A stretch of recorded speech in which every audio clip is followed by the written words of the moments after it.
orang yang menerjemahkan isi Uga Wangsit Siliwangi menjadi berbagai tafsir, bahkan tak sedikit yang menghubungkannya dengan agama-agama tertentu. Sosok Budak Angon, Budak Janggotan, dan Ratu Adil.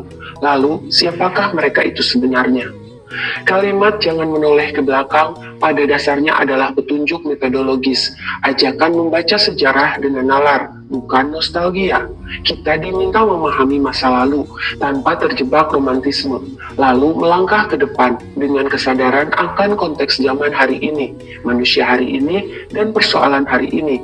Maka untuk itu, aku mencoba menerjemahkan Uga sebagai generasi saat ini. Sebab jika pencarian makna memang dimaksudkan untuk kembali ke abad lampau, mengapa justru ada larangan untuk menoleh ke belakang? Pertanyaan itu sendiri sudah cukup menjelaskan bahwa mereka bukan entitas historis yang statis, melainkan simbol yang bergerak bersama waktu.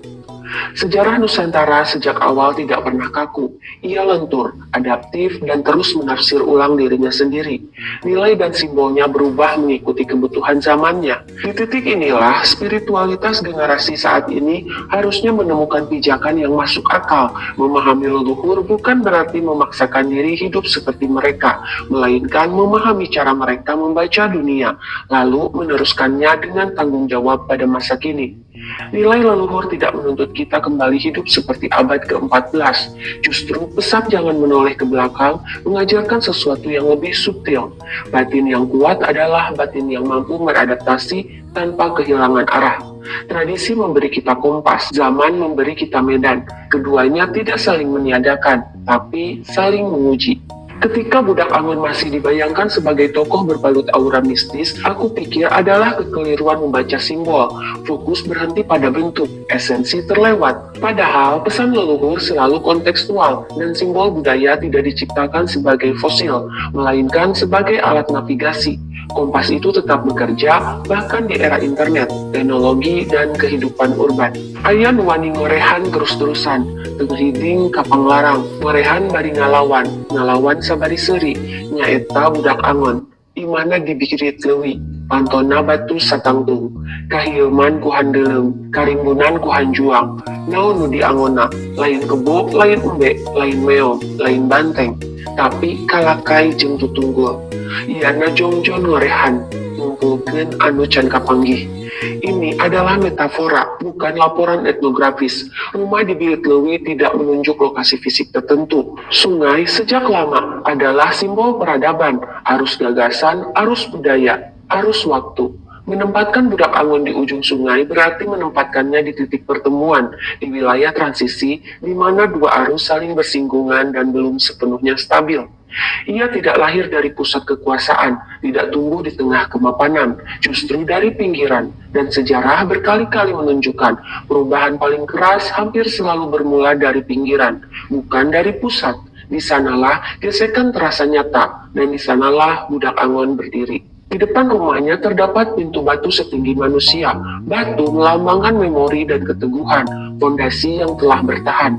Pintu setinggi manusia menunjukkan bahwa semua ini bukan sesuatu yang jauh atau sakral, melainkan berada pada level manusia biasa. Dengan kata lain, perubahan besar justru lahir dari akar rumput, bukan dari para tokoh yang dipuja. Nilai-nilai besar tidak berada di menara sakral, tidak pula hanya milik elit. Ia berada dalam jangkauan manusia sehari-hari, bekerja di level praksis, bukan retorika. Lingkungan rumahnya dipenuhi handelem dan hanjuang, dua simbol yang sederhana, tetapi presisi. Handelem adalah tanaman obat atau penyembuhan. Hanjuang adalah tanaman pagar atau penanda batas. Budak Angon hidup di ruang antara luka dan pemulihan, antara keterbukaan dan batas, antara lama dan baru, sakral dan profan, pusat dan pinggiran, dan dari posisi itu ia menawarkan penyembuhan sosial, kemampuan menata kembali sesuatu yang mulai retak. Dari posisi inilah ia menjalankan fungsi sosialnya, merawat yang retak tanpa merusak struktur yang masih menopang. Yang ia gembalakan bukan kerbau, bukan domba, bukan simbol kekuatan atau kemewahan. Ia menggembalakan ranting kering dan batang sisa. Dalam bahasa simbolis, ini berarti ia merawat sisa-sisa peradaban, nilai-nilai yang dibuang, kearifan yang dianggap usang, orang-orang kecil yang disisihkan, atau remah sejarah yang terlepas dari perhatian. kebijaksanaan yang dianggap tidak relevan, manusia-manusia yang tersisih, dan fragmen sejarah yang tak lagi dianggap penting. Perannya jelas, mengumpulkan yang tercecer, menghidupkan kembali apa yang dianggap selesai, menata ulang yang ditinggalkan. Ia adalah representasi manusia hari ini yang berani bekerja tanpa menunggu legitimasi, tanpa gelar, tanpa klaim spiritual yang berisik. Bukan tokoh mistis, bukan figur agung. Ia manusia biasa dengan fungsi yang tidak biasa, tajam membaca zaman, tenang dalam laku, dan konsisten merawat apa yang nyaris dilupakan.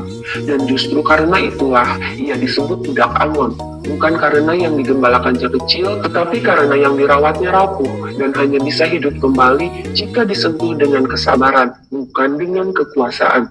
Dalam Uga Wangsit Siliwangi, selain budak Angon juga disebut budak Janggotan. Dikisahkan bahwa budak Angon kelak akan dibawa ke Bak Cawende oleh budak Janggotan. Jika dibaca sepintas, narasi ini terdengar seperti alur cerita lama. Sosok polos dipandu oleh figur yang lebih matang menuju suatu tempat penting.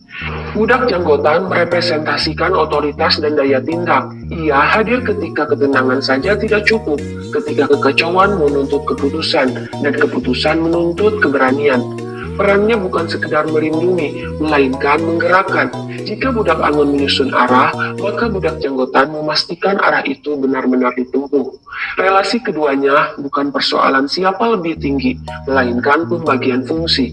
Budak Angon membawa visi, budak Janggotan menyediakan daya laksana. Yang satu bekerja di wilayah nilai, yang lain di wilayah konsep.